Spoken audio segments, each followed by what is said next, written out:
فرعون وہ پہلا شخص تھا جس نے نعوذ باللہ خدائی کا دعویٰ کیا تھا۔ ایک اس کی باندھی تھی جو حضرت موسیٰ علیہ السلام پر ایمان لائی، کیونکہ جو بندہ ایمان لے آتا ہے تو وہ زیادہ دن زیادہ دیر چھپتا نہیں اور نہ ہی وہ چھپ سکتا ہے۔ تو فرعون کو پتہ چلا کہ میری بندھن جو ہے، نوکرانی جو ہے، وہ ایمان لے آئی ہے حضرت موسیٰ علیہ السلام پہ۔ وہ اپنے ہیبت اور جلال سے اس عورت کے اوپر ٹوٹ پڑا اور اس عورت کو منگوایا اور اپنے سامنے کھڑا کر دیا،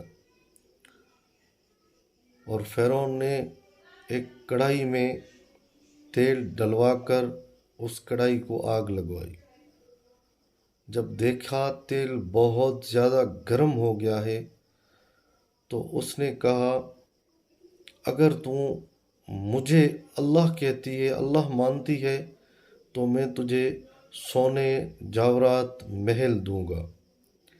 اگر جو تو موسیٰ کا خدا ہے اس پہ ایمان لاتی ہے تو میں تجھے اس ہیبت ناک کڑھائی میں تلوں گا۔ تو وہ عورت کہنے لگی کہ آپ کو جو بھی کرنا ہے کریں، لیکن میں اپنے اللہ کے علاوہ کسی اور کو کبھی بھی نہیں مانوں گی۔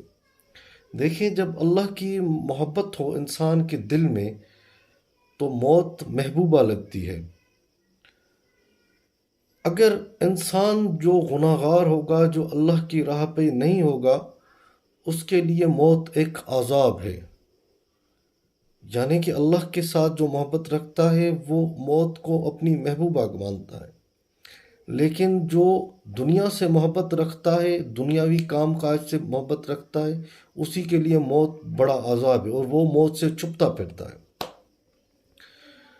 تو فرعون نے کیا کیا، اس کی دو بچیاں تھیں، ایک دودھ پیتی بچی تھی جو اس کا دودھ پیتی تھی اور دوسری تھوڑی اس سے بڑی تھی۔ تو سب سے پہلے اس ظالم نے کیا کیا، اس کی تھوڑی سی بڑی بچی کو پکڑ کے اس نے اس گرم کڑھائی میں جس میں تیل تھا اس میں اس کو ڈال دیا۔ جب اس کو اس میں ڈالا تو وہ تل کے اس طرح ہو گئی جس طرح سموسہ کسی کڑھائی میں ڈالیں پھر تل کے پک کے ابھر کر اوپر آ جاتا ہے، اسی طرح وہ اوپر آ گئی۔ اس بچی نے ایک سانس بھی نہیں لی، ایک چیخ ہی نہیں ماری، وہ صرف امی امی کہہ رہی تھی۔ دیکھیں، جب وہ امی امی کہہ رہی تھی، اگر اس کی ماں اگر وہ کہتی کہ میں فرعون پہ ایمان لاتی ہوں، پھر توبہ کر کے اللہ کو منا لیتی تو بھی کوئی مسئلہ نہیں تھا، لیکن اس نے اپنی ایمان کا سودا نہیں کیا۔ اپنی بیٹی کو اپنے سامنے تلتے ہوئے دیکھا، اس کڑھائی میں جلتے ہوئے دیکھا، لیکن اس نے فرعون کی بات نہیں مانی اور وہ اپنے ایمان پر قائم رہی۔ پھر اللہ کی محبت اور اللہ کا جلال جب جاگا تو اس نے دیکھا کہ اپنی بیٹی کا روح جب نکل رہا تھا تو وہ الحمدللہ جنت میں جا رہا تھا، اور وہ بیٹی اپنی ماں کو کہہ رہی تھی، کیونکہ اس کے پردے اللہ نے ہٹا دیے، اس کو اللہ نے دکھا دیا۔ اللہ کا جلال تو بڑی بات ہے نا، تو اس نے اس کو دکھا دیا کہ تمہاری بیٹی جنت میں جا رہی ہے، اور اس کا اور مزید ایمان پختہ ہو گیا۔ تو جب فرعون اس کو پکڑنے لگا تو اس نے کہا، مجھے پکڑو نہیں، میں خود اس کڑھائی میں جاتی ہوں اپنی بچی کے ساتھ، لیکن میری ایک خواہش ہے۔ فرعون نے کہا، بتاؤ تمہاری کیا خواہش ہے؟ اس نے کہا، جب میری یہ ہڈیاں تل کر راکھ ہو جائیں، میری ہڈیوں کے ادھر اور نہیں پھینکنا، ان ہڈیوں کو دفنا دینا۔ فرعون نے کہا، ٹھیک ہے، کوئی بات نہیں۔ تو اس نے خود ہی اس کڑھائی میں چھلانگ لگائی اپنی بچی کے ساتھ، تو وہ تل کر راکھ ہو گئی۔ تو پھر فرعون نے کیا کیا، وہ ہڈیاں اٹھا کے اس کی اپنے غلاموں کو کہا، جا کے اس کو کہاں دفناؤ۔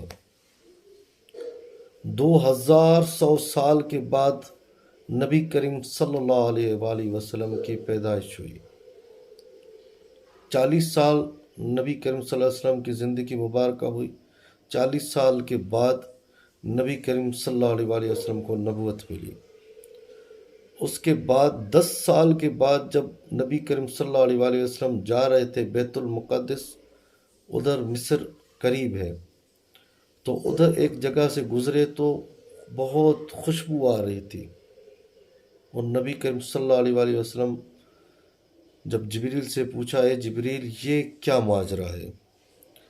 تو حضرت جبریل علیہ السلام نے کہا، یا رسول اللہ، یہ فرعون کی بندی تھی، بندک تھی، تو وہ اسلام لے آئی تھی حضرت عیسیٰ علیہ السلام کے اوپر۔